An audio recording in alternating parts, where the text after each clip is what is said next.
ગુલબ્રાન્સન કંપનીના ગેટ બહાર ન્યાય માટે હોબાળો।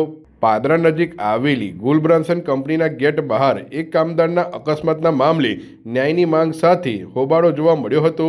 કંપનીમાં કામ કરતા જીતેન્દ્ર પરમાર નોકરી પર જવા માટે ઘરેથી નીકળ્યા હતા ત્યારે રસ્તામાં અકસ્માત સર્જાયો હતો। અકસ્માત બાદ જીતેન્દ્રભાઈની મદદ માટે તેમના મિત્રો દોડી આવ્યા હતા।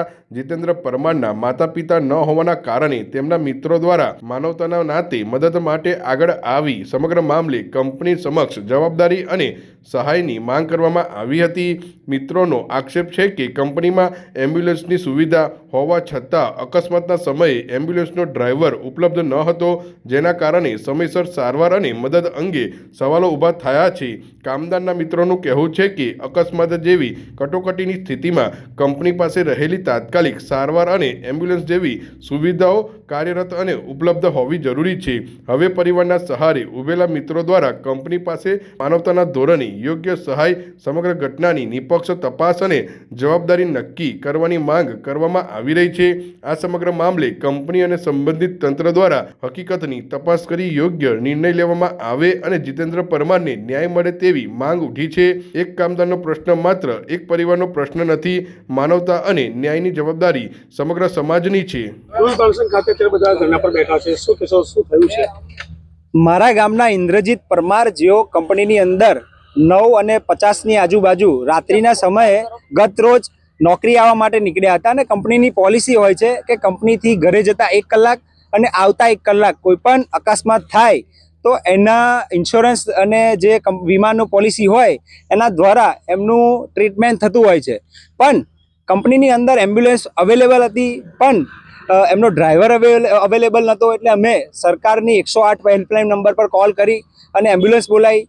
ત્યારબાદ અમે ક્રોસરોડ હોસ્પિટલ તેમને એડમિટ કર્યા।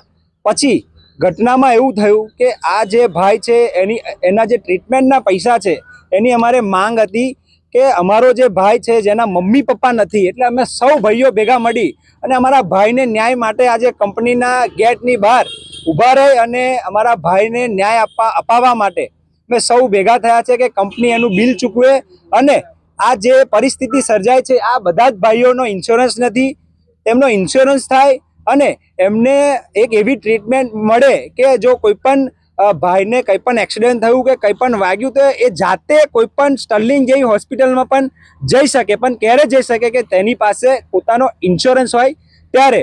તો એ ઇન્સ્યોરન્સ માટે અને અમારી એ માંગ હતી કે ઇન્સ્યોરન્સ આપવામાં આવે, આઈ કાર્ડ આપવામાં આવે, એમ્બ્યુલન્સના ડ્રાઈવર 24 કલાક અવેલેબલ રહે અને સાથે સાથે અમારા ભાઈને જે પણ ટ્રીટમેન્ટ અમારા ભાઈઓ થકી કરવામાં આવ્યું છે કે સૌ મિત્રોએ ભેગા મળી અને જે મા બાપ વિહાનો જે દીકરો છે એને અમે ટ્રીટમેન્ટ માટે 50,000 રૂપિયા સુધીની સહાય કરી છે, એ પણ આપવામાં આવે પાછી અને હજુ પણ તેમને જે બ્રેન હેમરેજ જેવી પરિસ્થિતિ ઊભી થઈ છે તેનું પણ ટ્રીટમેન્ટ સારી હોસ્પિટલમાં થાય એવી અમારી માંગ છે।